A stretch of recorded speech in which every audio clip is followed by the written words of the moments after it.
Hello दोस्तों, स्वागत है आपके अपने YouTube channel target civil services में। आज है 26 दिसंबर और 26 दिसंबर से जितने भी करंट अफेयर्स के क्वेश्चन बनते हैं, सारे क्वेश्चन को इस लेक्चर में हम डिस्कस करने वाले हैं।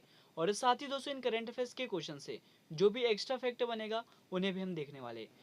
सबसे पहले हम दोस्तों बात करते हैं जो लास्ट क्लास में आपसे क्वेश्चन पूछा गया था कि निम्न में से किसे प्रोटीन की फैक्ट्री कहा जाता है। तो यह कहा जाता है दोस्तों राइबोसोम को। यहाँ पे करेक्ट आंसर हो जाएगा ऑप्शन बी। तो याद रखना आपको कि राइबोसोम को प्रोटीन की फैक्ट्री कहा जाता है। यहाँ पे दोस्तों ऑप्शन में है माइक्रोकॉन्ड्रिया, जिसे कोशिका का पावर हाउस कहते हैं। यहीं पे हम बात करें लाइसोसोम की, तो लाइसोसोम को दोस्तों आत्मघाती थैली मतलब सुसाइड बैग के नाम से भी जाना जाता है। केंद्रक की यहाँ पे हम बात करें तो ये जो केंद्रक है इसकी सर्वप्रथम खोज किसने की थी दोस्तों, तो रॉबर्ट ब्राउन ने इसकी खोज की थी। ये आपको याद रखना है। तो याद रखना दोस्तों आपको कि प्रोटीन की जो फैक्ट्री है वो किसे कहा जाता है, तो राइबोसोम को। और ये जो माइटोकॉन्ड्रिया है दोस्तों, यह कोशिका का पावर हाउस है। और लाइसोसोम को क्या कहा जाता है, तो इसे दोस्तों आत्मघाती बैग मतलब सुसाइड बैग के नाम से जाना जाता है। और केंद्रक की जो खोज है वो किसने की थी, तो रॉबर्ट ब्राउन ने की थी। और अब दोस्तों स्टार्ट करते हैं जो लास्ट क्लास में हमने क्वेश्चन किए थे उनका रिविजन। तो रिवीजन का फर्स्ट क्वेश्चन है कि हाल ही में किस राज्य ने पुलिस विभाग में सभी टैंक के ट्रांसजेंडरों को 1% आरक्षण देने का फैसला किया है। तो यह फैसला किया दोस्तों कर्नाटक राज्य सरकार ने। यहाँ पे करेक्ट आंसर हो जाएगा ऑप्शन वन। राइट आंसर क्या हो गया यहाँ पे, ऑप्शन वन। अगला क्वेश्चन है दोस्तों कि इफ्को टोक्यो जनरल इंश्योरेंस के नए प्रबंधक निदेशक और मुख्य कार्यकारी अधिकारी किसे नियुक्त किया है। तो यह नियुक्त किया है एच.ओ. सूरी को। यहाँ पे करेक्ट आंसर हो जाएगा ऑप्शन थर्ड। नेक्स्ट क्वेश्चन दोस्तों कि बीजिंग में आगामी 2022 शीतकालीन ओलंपिक के लिए भारतीय दल के सेफ डी मिशन कौन बने हैं। तो यह बन गए दोस्तों हरजिंदर सिंह। तो यहाँ पे करेक्ट आंसर हो जाएगा ऑप्शन वन। अगला क्वेश्चन है कि हाल ही में नेतृत्व प्रतिबद्धता 2021 के लिए संयुक्त राष्ट्र महिला पुरस्कार किसने जीता है। तो यह पुरस्कार जीत लिया दोस्तों दिव्या हेगड़े ने। यहाँ पे करेक्ट आंसर हो जाएगा ऑप्शन थर्ड। अगला क्वेश्चन है कि बैडमिंटन वर्ल्ड फेडरेशन 2021 में पुरुष एकल का जो खिताब है वो किसने जीता है। तो इस खिताब को जीता दोस्तों लोह क्यों यू ने। यहाँ पे करेक्ट आंसर हो जाएगा ऑप्शन वन। लोह किन यू ने बैडमिंटन वर्ल्ड फेडरेशन 2021 का पुरुष एकल का खिताब अपने नाम किया था। और अब चलते हैं अगले क्वेश्चन की ओर। नेक्स्ट क्वेश्चन दोस्तों की केंद्र सरकार ने निम्न में से किस कैटेगरी में महिला कमांडो को शामिल करने की घोषणा की है। तो यह घोषणा की है दोस्तों जेड प्लस सिक्योरिटी में। यहाँ पे करेक्ट आंसर हो जाएगा ऑप्शन वन। और आपके लिए अगला क्वेश्चन था दोस्तों कि हाल ही में मुफ्त स्मार्टफोन योजना को किस राज्य की सरकार ने शुरू किया है। तो इसे शुरू किया गया है उत्तर प्रदेश राज्य की सरकार ने। यहाँ पे करेक्ट आंसर है ऑप्शन टू। और अगला क्वेश्चन था कि हाल ही में देश भर में वर्नाकुलर इनोवेशन प्रोग्राम को किसने शुरू किया है। तो इस प्रोग्राम को शुरू किया दोस्तों नीति आयोग ने। तो यहाँ पे करेक्ट आंसर हो जाएगा ऑप्शन थर्ड। अगला क्वेश्चन है कि Times Higher Education Asia award 2021 से किस संस्था को सम्मानित किया गया है। तो यह सम्मानित किया दोस्तों ओपी जिंदल ग्लोबल यूनिवर्सिटी को। यहाँ पे करेक्ट आंसर हो जाएगा ऑप्शन टू। और रिवीजन का लास्ट क्वेश्चन है दोस्तों कि भारत में राष्ट्रीय उपभोक्ता अधिकार दिवस निम्न में से किस दिन मनाया जाता है। तो यह मनाया जाता है 24 दिसंबर को। यहाँ पे करेक्ट आंसर हो जाएगा ऑप्शन टू। और अभी तक दोस्तों आपने हमारे लेक्चर को लाइक नहीं किया है तो लाइक जरूर कर दे, शेयर भी करें। अगर आप इस चैनल पर नए हो तो इसे सब्सक्राइब भी जरूर कर ले। और अब बात करते हैं आज के करंट अफेयर्स की। तो पहला क्वेश्चन है आपके लिए कि हर साल सुशासन दिवस मतलब गुड गवर्नेंस डे कब मनाया जाता है। तो दोस्तों मैं आपको बता दूं कि प्रति वर्ष सुशासन दिवस 25 दिसंबर को मनाया जाता है। यहाँ पे करेक्ट आंसर हो जाएगा ऑप्शन थर्ड। और आप देख सकते हो दोस्तों ये है अटल बिहारी वाजपेयी। प्रधानमंत्री अटल बिहारी वाजपेयी की जयंती पर 25 दिसंबर को सुशासन दिवस के रूप में मनाया जाता है। यह दिन दोस्तों पूरी तरह से पूर्व प्रधानमंत्री अटल बिहारी वाजपेयी को समर्पित होता है। और इस दिवस को पहली बार साल 2014 में मनाया गया था। तो आपको याद रखना दोस्तों यहाँ पे करेक्ट आंसर क्या हो गया, ऑप्शन थर्ड 25 दिसंबर। यहीं पे दोस्तों मैं आपको बता दूं कि जो अटल बिहारी वाजपेयी थे यह 3 बार भारत के प्रधानमंत्री के रूप में कार्य इन्होंने किया था। और पोखरण द्वितीय परमाणु परीक्षण कारगिल युद्ध उनके कार्यकाल में ही लड़ा गया था। और 2015 में दोस्तों उन्हें भारत रत्न सम्मान से सम्मानित भी किया गया था। तो ये सभी इंपोर्टेंट पॉइंट है, आपको याद रखना है। और अब चलते हैं अगले क्वेश्चन की ओर। और आपके लिए अगला क्वेश्चन दोस्तों कि राष्ट्रीय अपराध रिकॉर्ड ब्यूरो के नए महानिदेशक कौन बने हैं। तो यह बन गए दोस्तों विवेक गोगिया। तो यहाँ पे करेक्ट आंसर हो जाएगा ऑप्शन वन। और आप देख सकते हो ये है विवेक गोगिया, जिन्हें हाल ही में राष्ट्रीय अपराध रिकॉर्ड ब्यूरो के नए निदेशक के रूप में नियुक्त किया है। और इन्होंने दोस्तों किसका स्थान लिया है, तो याद रखना आपको रामफल पवार का इन्होंने स्थान लिया है। तो दोस्तों यहाँ पे मैं आपको बता दूं कि जो एनसीआरबी है इसका मुख्यालय नई दिल्ली में स्थित है और वर्तमान में इसके अध्यक्ष कौन बन गए हैं, तो यह विवेक गोगिया बन गए हैं। तो याद रखना यहाँ पे करेक्ट आंसर हो गया कि राष्ट्रीय अपराध रिकॉर्ड ब्यूरो मतलब एनसीआरबी के नए निदेशक कौन बने हैं, तो यह विवेक गोगिया बन गए हैं। और अब चलते हैं दोस्तों अगले क्वेश्चन की ओर।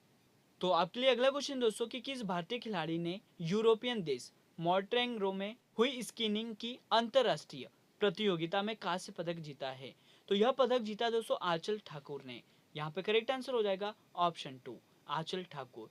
और आप देख सकते हो ये है आंचल ठाकुर, जिन्होंने हाल ही में दोस्तों यूरोपीय देश में मॉन्टेनेग्रो में हुई स्कीइंग अंतरराष्ट्रीय प्रतियोगिता में कांस्य पदक जीता है। तो दोस्तों मैं आपको बता दूं कि यूरोपियन देश मॉन्टेनेग्रो में हुई स्कीइंग की अंतरराष्ट्रीय प्रतियोगिता में मनाली की आंचल ठाकुर ने इतिहास रच दिया है। उन्होंने दोस्तों अल्पाइन में भारत के लिए कांस्य पदक जीता है।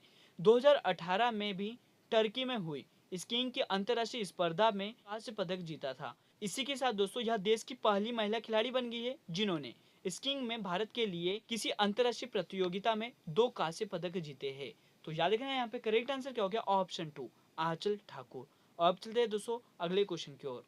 तो आपके लिए अगला क्वेश्चन है कि दुनिया का पहला एंटी कोविड 19 स्टेनलेस स्टील किस देश के वैज्ञानिक ने बनाया है, तो यह बनाया दोस्तों हांगकांग के वैज्ञानिक ने। यहाँ पे करेक्ट आंसर हो जाएगा ऑप्शन 3। तो दोस्तों हांगकांग ने दुनिया का पहला एंटी कोविड स्टेनलेस स्टील बनाया है जो तेजी से फैल रहे कोरोना वायरस के ओमिक्रॉन वेरिएंट को घंटों के भीतर खत्म कर सकता है। हांगकांग यूनिवर्सिटी के शोधकर्ताओं द्वारा प्रकाशित अध्ययन के मुताबिक ये stainless steel SARS COVID 2 virus को 3 घंटे में मतलब 99.75% तक खत्म कर सकता है। और वहीं दोस्तों 6 घंटे में यह 99.99% तक खत्म कर सकता है। तो आपको याद रखना है कि दुनिया का पहला एंटी कोविड 19 स्टेनलेस स्टील को किस वैज्ञानिक ने बनाया है, तो हांगकांग के वैज्ञानिक ने बनाया है। यहाँ पे करेक्ट आंसर हो गया दोस्तों ऑप्शन 3। और अब चलता है अगले क्वेश्चन की ओर। और आपके लिए अगला क्वेश्चन दोस्तों कि हाल ही में किसे मदर टेरेसा मेमोरियल अवार्ड 2021 से सम्मानित किया गया है। तो मैं आपको बता दूं कि जो मदर टेरेसा मेमोरियल अवार्ड है इससे सम्मानित किया है दोस्तों अनिल प्रकाश जोशी, विद्युत मोहन और रिधिमा पांडे को। तो यहाँ पे करेक्ट आंसर हो जाएगा ऑप्शन 4 ये सभी। तो दोस्तों इस वर्ष पद्म भूषण से सम्मानित पर्यावरणविद डॉक्टर अनिल प्रकाश जोशी को सामाजिक न्याय के लिए मदर टेरेसा मेमोरियल अवार्ड 2021 से सम्मानित किया है। और अर्थशॉट पुरस्कार के विजेता विद्युत मोहन और एक युवा पर्यावरण कार्यकर्ता रिधिमा पांडे को भी इस पुरस्कार से सम्मानित किया है। मैं आपको बता दूं कि हार्मनी फाउंडेशन के संस्थापक अध्यक्ष डॉक्टर अब्राहम मथाई ने पुरस्कार विजेताओं को सम्मानित किया है। तो याद रखना दोस्तों आपको कि मदर टेरेसा मेमोरियल अवार्ड 2021 से किसे सम्मानित किया गया है, तो अनिल प्रकाश जोशी, विद्युत मोहन, रिधिमा पांडे को। यहाँ पे करेक्ट आंसर हो जाएगा ऑप्शन 4 ये सभी। और अब चलते हैं अगले क्वेश्चन की ओर। और आपके लिए अगला क्वेश्चन दोस्तों कि एशियाई चैंपियंस ट्रॉफी पुरुष हॉकी टूर्नामेंट 2021 का खिताब किस टीम ने जीता है, तो इस खिताब को जीत लिया दक्षिण कोरिया ने। यहाँ पे करेक्ट आंसर हो जाएगा ऑप्शन 3। तो दोस्तों मैं आपको बता दूं कि दक्षिण कोरिया ने ढाका बांग्लादेश में आयोजित एशियाई चैंपियंस ट्रॉफी पुरुष हॉकी टूर्नामेंट में जापान को 4-2 से हराकर यह खिताब अपने नाम कर लिया है। भारत ने कांस्य पदक हासिल करने के लिए पाकिस्तान को 4-3 से हराया है। और दोस्तों आपको याद रखना है कि जो चैंपियंस ट्रॉफी है मतलब ये जो एशियाई चैंपियंस ट्रॉफी हुई थी इसका आयोजन कहाँ पर किया गया था, तो ढाका बांग्लादेश में आयोजित किया गया था। यहाँ पे करेक्ट आंसर है दोस्तों ऑप्शन 3 दक्षिण कोरिया। और अब चलते हैं अगले क्वेश्चन की ओर। और आपके लिए अगला क्वेश्चन है कि हाल ही में ट्राइफेड वन धन ट्राइबल ग्रिड एंड इंटरप्राइजेस एक पिक्टोरियल कॉनिकल किसने लॉन्च किया है, तो इसे लॉन्च किया गया है दोस्तों अर्जुन मुंडा के द्वारा। यहाँ पे करेक्ट आंसर हो जाएगा ऑप्शन 3। और आप देख सकते हो दोस्तों ये है अर्जुन मुंडा जो कि वर्तमान में केंद्रीय जनजाति मामलों के मंत्री है। तो मैं आपको बता दूं कि केंद्रीय जनजाति मामलों के मंत्री अर्जुन मुंडा ने 23 दिसंबर 2021 को ट्राइफेड वन धन ट्राइबल ग्रिड एंड एंटरप्राइजेस का एक पिक्टोरियल क्रॉनिकल लॉन्च किया है। यह देश में दोस्तों आदिवासी उद्यम को बढ़ावा देने के लिए किए गए कार्य का दस्तावेजीकरण करता है। अर्जुन मुंडा ने 14 शहद किसान उत्पादक संगठनों के गठन लघु वन उत्पादों के लिए MIS के लिए MSP पोर्टल और संचार अभियान संवाद का भी शुभारंभ किया है। तो आपको याद रखना है यहाँ पे करेक्ट आंसर क्या हो गया, ऑप्शन थर्ड अर्जुन मुंडा। और अब चलते हैं दोस्तों अगले क्वेश्चन की ओर। और आपके लिए अगला क्वेश्चन दोस्तों कि प्रधानमंत्री नरेंद्र मोदी जी ने कहा बनास डेयरी काशी संकुल परियोजना की आधारशिला रखी है। तो यह आधारशिला रखी है वाराणसी में। तो करेक्ट आंसर हो जाएगा यहाँ पे ऑप्शन 4। तो 30 एकड़ भूमि में फैले इस डेयरी का जो निर्माण है दोस्तों वो लगभग 475 करोड़ रुपए की लागत से किया जाएगा और इसमें रोजाना 5 लाख लीटर दूध के संस्करण सुविधा भी होगी। मैं आपको बता दूं कि इससे ग्रामीण अर्थव्यवस्था मजबूत होगी और साथ ही क्षेत्र के किसानों को प्रगति के लिए नए अवसर भी मिलेंगे। तो याद रखना आपको कि प्रधानमंत्री नरेंद्र मोदी जी ने बनास डेयरी काशी संकुल परियोजना की आधारशिला कहां पर रखी है, तो वाराणसी में। करेक्ट आंसर है दोस्तों यहाँ पे ऑप्शन 4। और अब बात करते हैं आज के लास्ट क्वेश्चन की। तो आज का लास्ट क्वेश्चन है कि किस देश ने सिनेमा घरों में रिलीज होने वाली फिल्मों की सिनेमा सेंसरशिप को समाप्त कर दिया है। तो यह समाप्त किया दोस्तों संयुक्त अरब अमीरात ने। यहाँ पे करेक्ट आंसर हो जाएगा ऑप्शन थर्ड। तो संयुक्त अरब अमीरात ने यह घोषणा की है कि वह अब सिनेमा घरों में रिलीज होने वाली फिल्मों को सेंसर नहीं करेगा, जो कि विदेशियों के लिए आकर्षक एक उदार केंद्र के रूप में अपने ब्रांड को बढ़ावा देने का देश का नवीनतम प्रयास है। दोस्तों मैं आपको बता दूं कि पारंपरिक इस्लामी संवेदनाओं को ठेस पहुंचाने वाले संवेदनशील दृश्यों को काटने के बजाय अब अमीरात मीडिया नियामक प्राधिकरण 21 वर्ष से अधिक आयु वर्ग पेश करेगा। यहाँ पे करेक्ट आंसर क्या हो गया, ऑप्शन थर्ड संयुक्त अरब अमीरात। और मैप में आप देख सकते हो दोस्तों ये है यूनाइटेड अरब अमीरात। यहाँ पे हम बात कर रहे हैं संयुक्त अरब अमीरात की, जो कि एशिया महाद्वीप में स्थित है। और यूएई की जो दोस्तों राजधानी है वो क्या है, तो यह है अबू धाबी। याद रखना है आपको यूएई की राजधानी क्या है, तो अबू धाबी है। और यूएई की जो करेंसी है वो यूएई दिरहम है। और यूएई के राष्ट्रपति कौन है, तो यह शेख खलीफा बिन जायद अल नाहन है। तो ये सभी इंपोर्टेंट पॉइंट है संयुक्त अरब अमीरात से जो आपको याद रखना है। और अब दोस्तों बात करते हैं आज के क्वेश्चन ऑफ द डे की। तो आज का जो क्वेश्चन है आपके लिए कि निम्नलिखित में से कौन हमारे शरीर का सबसे दृढ़ भाग होता है।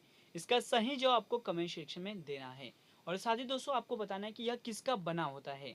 तो आज का लेक्चर यहीं पर एंड होता है। अगर आपको हमारा लेक्चर और आपको हमारी मेहनत अच्छी लगी हो दोस्तों तो इसे लाइक जरूर करें, शेयर भी करें। अगर आप इस चैनल पर नए हो तो इसे सब्सक्राइब भी जरूर करें। Thank you so much guys for watching this video. Bye bye, take care.